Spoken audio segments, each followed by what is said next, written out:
Welcome to week 7 of the 12-part series, The First 12 Action Steps for Starting Your CLNC Business. This week, you will develop your unique selling position, or what is commonly known as USP. USP drives everything that you do. You have to know who you are and what you have to offer to be successful in marketing to attorneys. USP, what this is doing, it combines positioning and translating how your knowledge and expertise benefit the attorney. So it's not just about you and who you are, it's also about how that expertise benefits the attorney. So as an example, if you say to an attorney, I have reviewed hundreds of cases as a risk manager, that statement by itself is not a USP. If you add to that, I review cases in every specialty and get through large volumes of records with efficiency, now that's completing that USP statement. Another example, I have 15 years experience in emergency nursing. Having worked inside emergency departments, I can share details of how emergency services are provided that you will never find in an emergency textbook. This will reduce the time that you'll have to spend with expensive medical experts. Now, in theory, this kind of USP statement could be true of almost any specialty, right? You could say the same thing about cardiology or a long-term care facility. To get to a USP, you're going to want to try and develop 5 specific statements of expertise. If you only get to 3, that's okay. But the goal is to set out 5. So here are some expertise categories to consider. One category of expertise is the number of years of experience that you have. So if you have 25 years of nursing experience, that is part of a USP statement, right? Your specialties. Are you a specialist? Have you done nothing but long-term care for the last 15 years? That could be a unique selling position if you're marketing to a long-term care litigation attorney.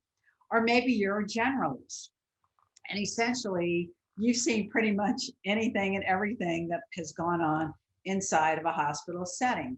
That can be a USP. Remember, it's really not just who you are, it's how you package yourself. Your interface with the healthcare system can also be part of your USP. So are you at the bedside clinically?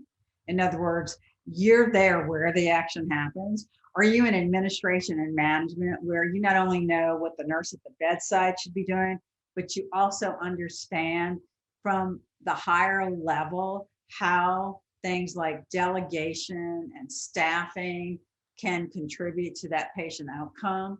Or maybe your interface is in nursing education where you actually teach the standards, or perhaps it's research, or maybe you're an electronic health record specialist, or you're in risk management or case management, or you're an advanced nurse practitioner.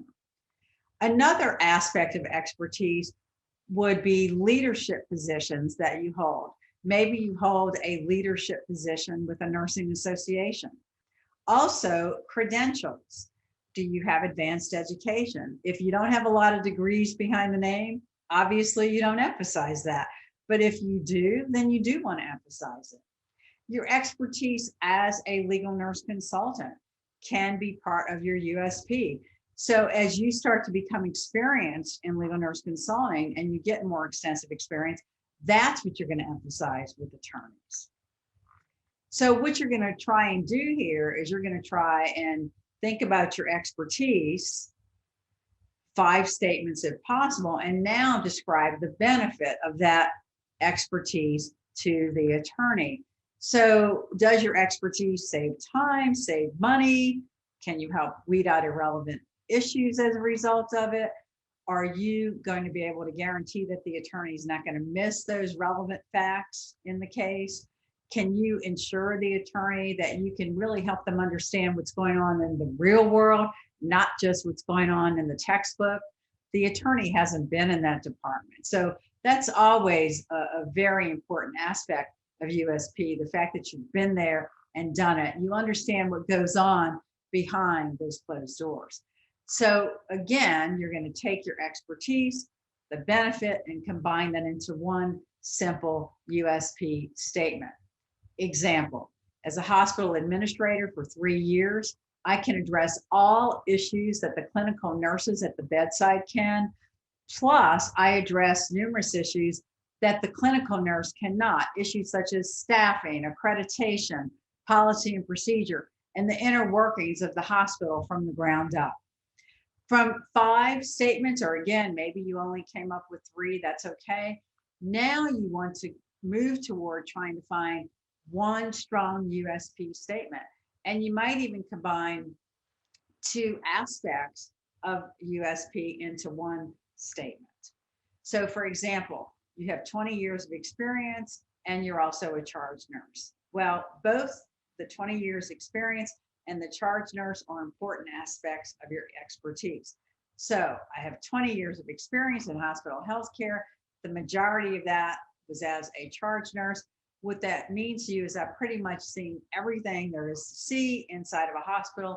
And I know not only what the nurses at the bedside should be doing, but also from an administration perspective, I understand the impact of how staffing and delegation decisions affect patient outcome.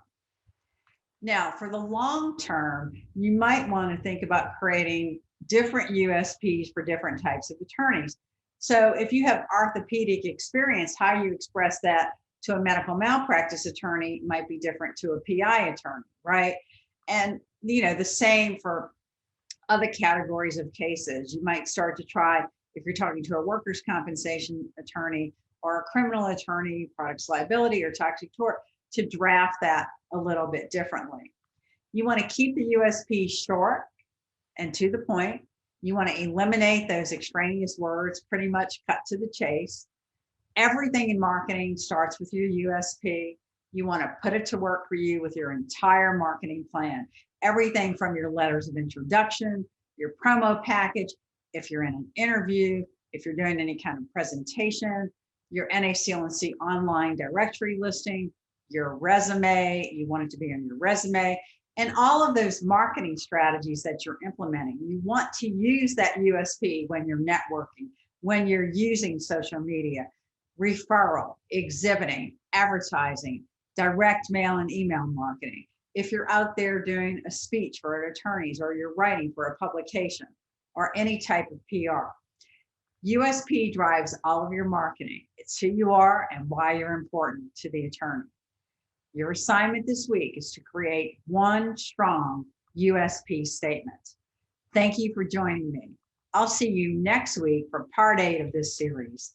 Until then, know that success is yours and we're with you every step of the way.